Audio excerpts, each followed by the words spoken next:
आज्ञा हाँ एबे वर्तमान कथा सामना को आसी मिस्टर गुलुआ एवं तांको धर्मपत्नी वर्षा उपरे जेतेबेले कॉल कॉन्फ्रेंस चली गुलुआ को पचरा जाइथिला आपण एई भली भाबरे कोन पई करूछंती अन्य झियों सहित कोन पई कथा लागुछंती। तो सही समय रे गुलुआ उत्तर रखिछंती जेहेतु तांकर धर्मपत्नी वर्षा तांको सहित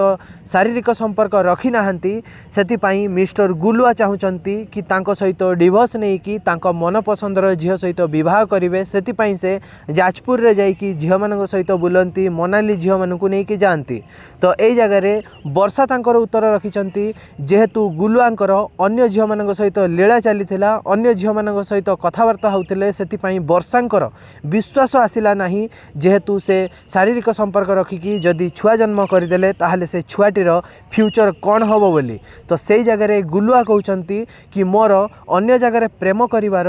मानना होची वर्षा जेहेतु मो सहित शारीरिक संपर्क रखिले नहीं। आड़े वर्षा कहते कि छुआर फ्यूचर कौन हम बोली मु तांको सहित शारीरिक संपर्क रखिले नहीं किंतु गुलुआ कहते वर्षा मो सहित शारीरिक संपर्क रखी नाहंती बोली मु अन्य आड़े कथा होची। एवं वर्तमान गुलुआ चाहुचंती कि वर्षा तांको छाड़पत्र दियंतु एवं गुलुआ तांको इच्छा रे जहाकू भल पाउछंती वर्तमान तांको विवाह करिवे।